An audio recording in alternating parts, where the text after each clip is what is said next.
Indeks harga saham gabungan di akhir pekan melompat hingga 3%. Deklarasi pencapresan Jokowi Jumat siang menjadi penopang IHSG. Lantas bagaimana analisis pergerakan saham di kemudian hari? Apakah akan terus optimistis? Kita akan membahasnya bersama analis senior dari Oso Securities, Supriyadi. Selamat malam Pak Supriyadi. Selamat malam Mbak. Pak Supri, pencalonan Jokowi sebagai Capres 2014 ini memberikan efek positif terhadap pergerakan pasar. Ini Betul sampai sekali. kapan? Apakah selama pemilu legislatif saja atau bagaimana? Ya, sebenarnya ini menurut saya sentimen ini kan terjadi pada detik-detik menjelang penutupan bursa ya. Tepatnya itu 3:04 ya. Itu ternyata agresivitas daripada pergerakan market itu cenderung terlihat pada perdagangan hari ini. Dan menurut saya ini dimungkinkan aksi akan terjadi paling tidak 1 hingga 2 hari bursa mendatang ya, Senin dan Selasa ya, seperti itu. Kalau kita berharap sampai dengan pemilu legislatif itu dimulai tanggal 9 April seperti itu, ya tidaklah. Karena kenaikan yang terjadi pada bursa efek Indonesia sendiri atau dalam hal IHSG itu sudah cukup signifikan, dan bahkan ada beberapa sektor ataupun sahamnya sudah naik cukup tinggi sehingga masuk ke area overbought. Jadi harus diwaspadai oleh pelaku pasar. Meskipun memang kalau kita cermati lagi, para pelaku pasar baik itu asing maupun lokal itu cenderung memang mereka suka dengan calon capres deklarasi yang telah dilakukan oleh Jokowi sendiri sebagai calon presiden dari partai PDIP itu sendiri. Dan menurut saya apa sebenarnya yang mendasari daripada mereka suka dan mereka ingin sekali dan akan mendukung untuk Jokowi untuk menjadi presiden ke depan. Karena kalau kita lihat daripada kinerja yang Jokowi lakukan pada beliau masih sebagai wali kota ataupun beliau baru-baru menjadi gubernur DKI pada waktu itu memberikan suatu langkah-langkah yang jelas dan pasti. Bahkan kalau kita lihat birokrasi sudah beliau lakukan, berikutnya lagi deregulasi pun ternyata juga beliau lakukan, dan diharapkan dengan adanya deregulasi dan deregulasi nanti ke depannya untuk skop daripada negara itu juga akan mempermudah daripada kemudian untuk berinvestasi. Itu yang kita harapkan. Yang kedua, yang diharapkan lagi ada kemudahan dalam rangka melakukan suatu transaksi perdagangan internasional. Kalau kita berharap dari perdagangan untuk transaksi daripada domestik saja, menurut saya dengan kita saat ini memang ada sedikit terganjal dengan kondisi infrastruktur tidak mendukung, ya kita juga harus menjual pangsa-pasar kedua. Nah, ini kalau seandainya memang kita tidak punya posisi yang cukup kuat dan juga tidak birokrasi dan regulasi yang benar-benar berbelit-belit, itu menurut saya gambaran ini diharapkan dengan adanya beliau nanti menjadi presiden, itu harapan para investor baik itu lokal maupun asing, ini akan memudahkan dan akan mengamankan mereka punya portofolio. Oke, itu yang membuat investor yakin terhadap sosok Jokowi begitu. Betul ya? Sekali. Oke, itu bicara mengenai pemberitaan positif begitu ya mengenai Jokowi. Lalu bagaimana dengan pemberitaan negatif terkait SMK begitu, karena ternyata bahan-bahannya itu tidak asli buatan anak dalam negeri tapi juga dari luar begitu. Ya, menurut saya kita memang belum begitu siap untuk memproduksi daripada komponen asli daripada untuk komponen untuk produk otomotif itu dari dalam negeri. Itu kita harus maklumi karena baru kita adalah industri dan kita juga kita baru tumbuh dan baru baik kan, seperti itu. Kita baru asupan kan bukan hanya dari dalam, tapi bisa juga kalau seandainya memang kita tidak cukup kita harus ngambil dari luar. Tapi bagi dan nantinya dengan adanya memang kemudahan sarana berinvestasi dan sudah ada penyediaan lokasi industri untuk pembangunan pabrik konversi atau spare part daripada otomotif itu sendiri, menurut saya itu nantinya akan besar dengan sendirinya dan akan pastinya dengan produk SMK pun sendiri itu pasti akan diproduksi benar-benar dari dalam negeri, bukan dari kita ekspor untuk produk-produk daripada spare part itu dari luar, seperti itu. Oke, lalu ini sektor apa yang menarik untuk dikoleksi untuk banyak sektor menurut saya yang koleksi ya.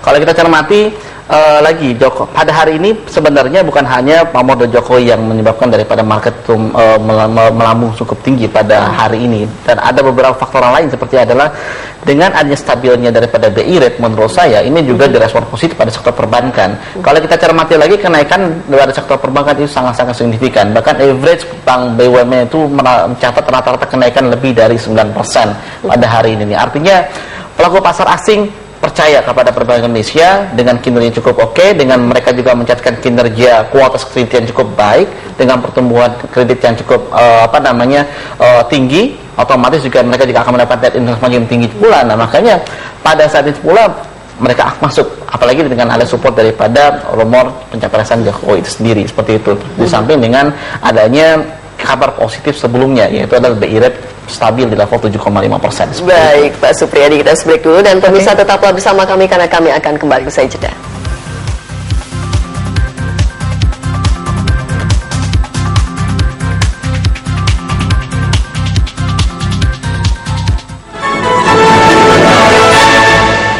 Lipo Mall Kuta hadir dengan konsep desain yang menarik serta menawarkan kenyamanan berbelanja bagi Anda. Dengan konsep mall yang indah dan unik, Lipo Mall Kuta menjadi daya tarik bagi setiap pengunjung yang datang. Serta dapatkan penawaran spesial dari berbagai merek terkemuka. Nikmati juga suasana di Sunken Plaza yang menghadirkan pengalaman bersantap ala al fresco bersama kerabat tercinta. Kunjungi Lipo Mall Kuta dan nikmati pengalaman berbelanja yang berbeda. Awali hari Anda bersama kami. Halo, selamat pagi pemirsa. Informasi pilihan akan kami hadirkan. Jurnal Pagi, sumber informasi dan referensi Anda di pagi hari. Sampai saat ini memang belum ada aktivitas berita dari Siloam dan mereka menjual saham mereka. Jokowi ini merupakan yang paling populer di sosial media. Kedua tersangka yang diduga memberi suap kepada Rudy Rudiantini. Jurnal Pagi, setiap hari jam 6 pagi, hanya di Berita 1.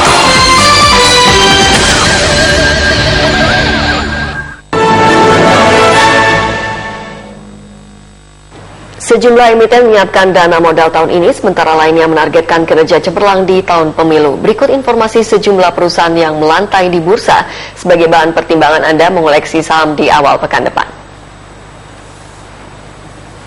Beberapa informasi emiten tersebut diantaranya PT Brow Coal Energy Tbk. Brow menyiapkan dana eksplorasi sebesar 9,9 juta dolar tahun ini.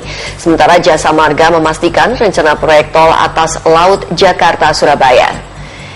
PT Bali Taurindo Sentra membidik pendapatan naik 50%, sementara perusahaan gas negara akan menaikkan harga gas di Batam. Sido Muncul juga menargetkan pendapatan 2 triliun rupiah tahun ini.